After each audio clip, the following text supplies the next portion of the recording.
حضور درس نظامی کے اندر جو عموماً کتب پڑھائی جاتی ہیں زیادہ تر کتابیں عربی زبان کے اندر ہوتی ہیں، بلکہ درس نظامی کی جو ابتدا ہوتی ہے شروع سے ہی عربی زبان سکھانا شروع کر دی جاتی ہے، لیکن اس کے باوجود اس پر عبور حاصل نہیں ہو پاتا۔ تو عربی زبان کے اندر عبور حاصل ہو جائے، اس کی کیا صورت ہو سکتی ہے؟ بسم اللہ الرحمن الرحیم۔ عربی زبان کا آنا جو ہے وہ ایک درس نظامی کے عالم کے لیے تو نہایت ہی ضروری ہے۔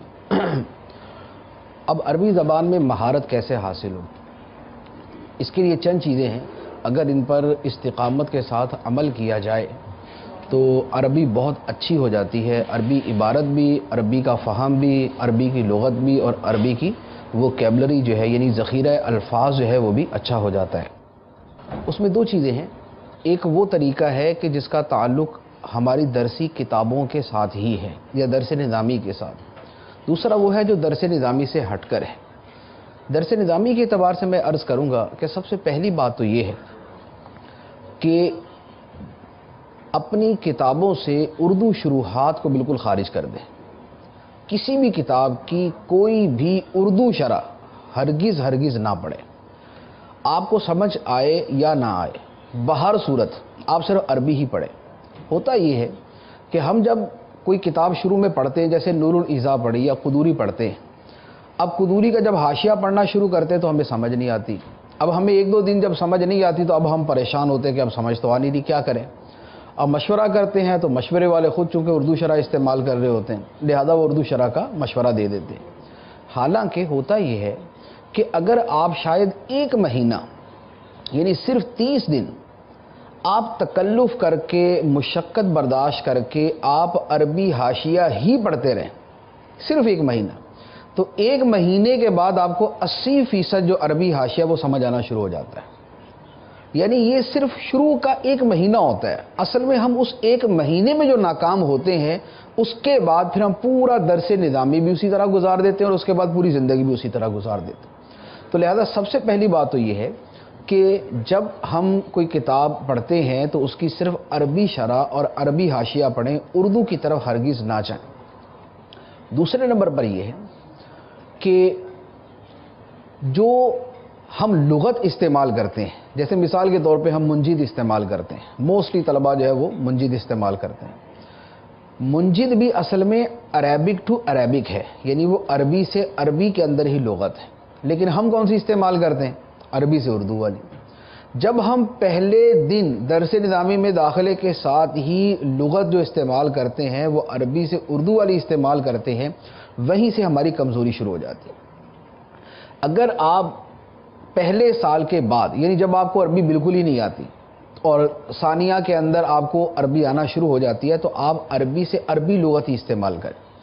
عربی اچھا اگر دوسرے سال میں نہیں تو چلو آپ تیسرے سال تک چلے جائیں کہ چلے دوسرے سال میں آپ کو ذخیرہ الفاظ جو ہے وہ عربی الفاظ کا حاصل ہو جاتا ہے تو آپ تیسرے سال کے اندر عربی سے عربی لغت استعمال کریں۔ جب عربی سے عربی لغت ہی آپ مستقل استعمال کریں گے تو اب آپ کا ذہن عربی میں ہی سمجھنا شروع کرے گا، عربی کے اندر ہی پڑھنا شروع کرے گا اور عربی کے اندر ہی سوچنا شروع کرے گا۔ یہ دوسرا کام۔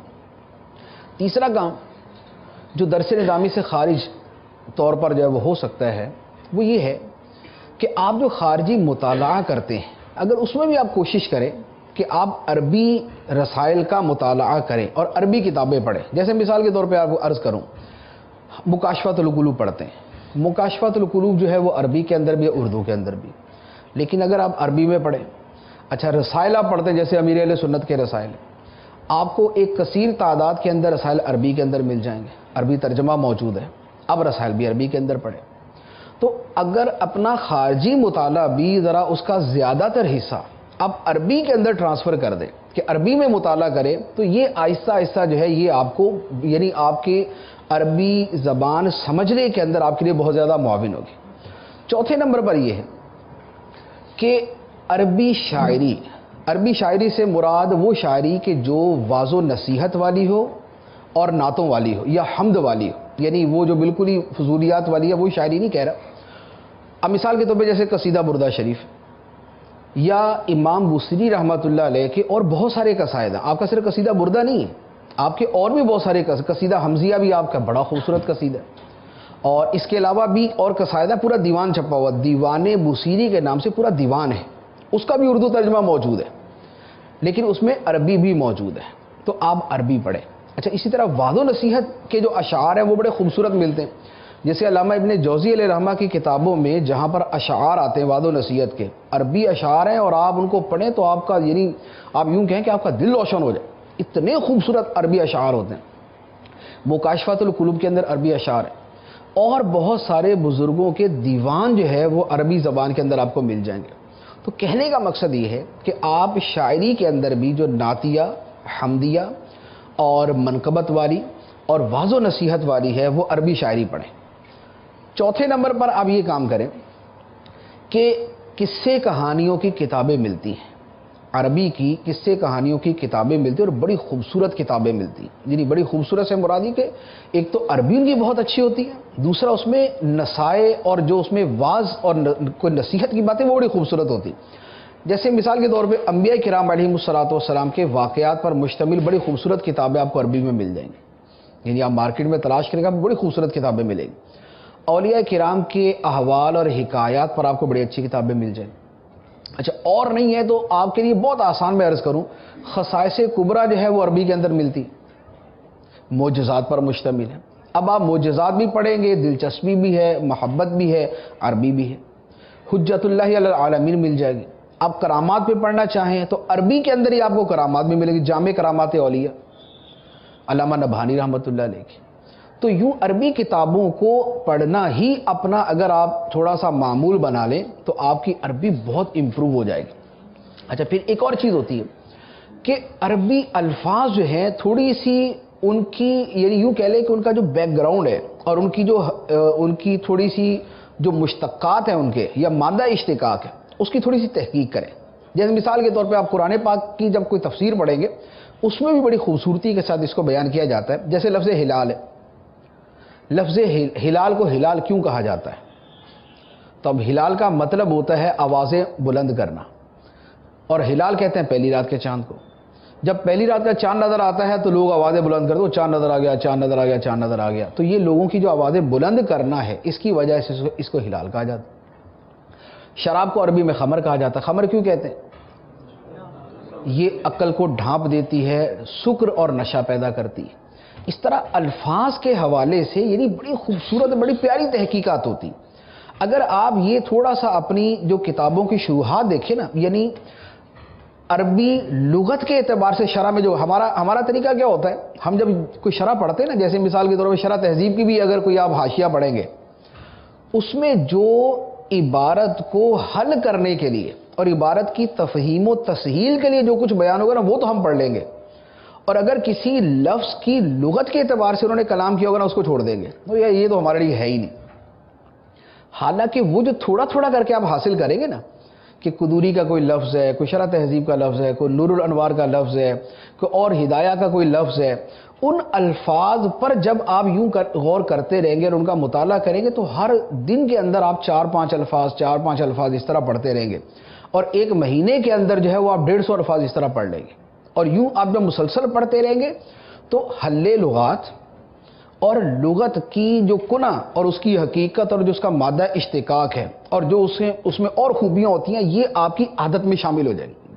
اس سے جتنی عربی مضبوط ہوتی ہے شاید کسی اور چیز سے نہیں ہوتی۔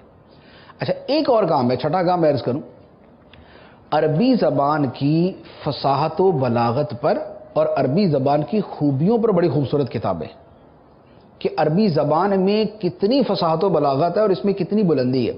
جیسے مثال کے طور پہ اعلیٰ حضرت علیہ رحمہ کے خلیفہ ہیں سید سلیمان اشرف بہاری رحمۃ اللہ علیہ، ان کی ایک کتاب ہے المبین۔ وہ المبین جو ہے وہ عربی زبان کے جو کمالات ہیں اور جو اس کی خوبصورتیاں ہیں یہ اس کے اوپر کتاب ہے، اور اس طرح کی اور بھی کتابیں ملیں گی، بلاغت کی اور بھی کتابیں ملیں گی۔ اب وہ کتابیں اگر آپ پڑھیں تو ایک تو عربی سے دلچسپی بڑھتی، دوسرا عربی کی خوبیاں پتہ چلتی، تیسرا اس کی وہ چیزیں سامنے آتی ہیں کہ جب ان کو پڑھ کے آدمی عربی پڑھتا ہے تو پھر اس کو وہ نظر آتی ہے ان کے اندر کہ یہ جو بیان انہوں نے کیا تھا یہ واقعی الفاظ کے اندر ہمیں نظر بھی آتا ہے۔ اچھا، پھر اسی طرح جو قصے کہانیوں کو میں نے کتابیں عرض کی ہیں، اس طرح کے مجموعے بڑے خوبصورت بڑی تعداد میں چھپے ہوئے. جیسے ایک زمانے میں ہمارے درس نظامی کے نصاب میں کتاب ہوتی تھی القلیوبی، اب نہیں ہے، یا شاید شامل ہوئی تھی پھر نکل گئی. تو اب اس میں کیا تھا، اس میں بڑی پیاری حکایتیں، اور اس میں یعنی نماز میں خشوع و خضوع اور عفو درگزر اور اس طرح کی حکایات تھیں. یعنی آپ یہ دیکھ لیں کہ اردو میں تو اکثر و بیشتر کتابیں ہیں ہی وہ جو عربی سے آئی ہیں. آپ اگر تنبیہ الغافلین ہی پڑھتے ہیں تو اصل کیا ہے؟ عربی ہے. تنبیہ المغترین پڑھتے ہیں، اصل کیا ہے؟ عربی ہے. مکاشفۃ القلوب پڑھتے ہیں، اصل کیا ہے؟ عربی ہے. منہاج العابدین پڑھتے ہیں، اصل کیا ہے؟ عربی ہے. احیاء العلوم پڑھتے ہیں، اصل کیا ہے؟ عربی. تو گویا ہر کتاب میں اس کی عربی کتاب موجود ہوتی ہے.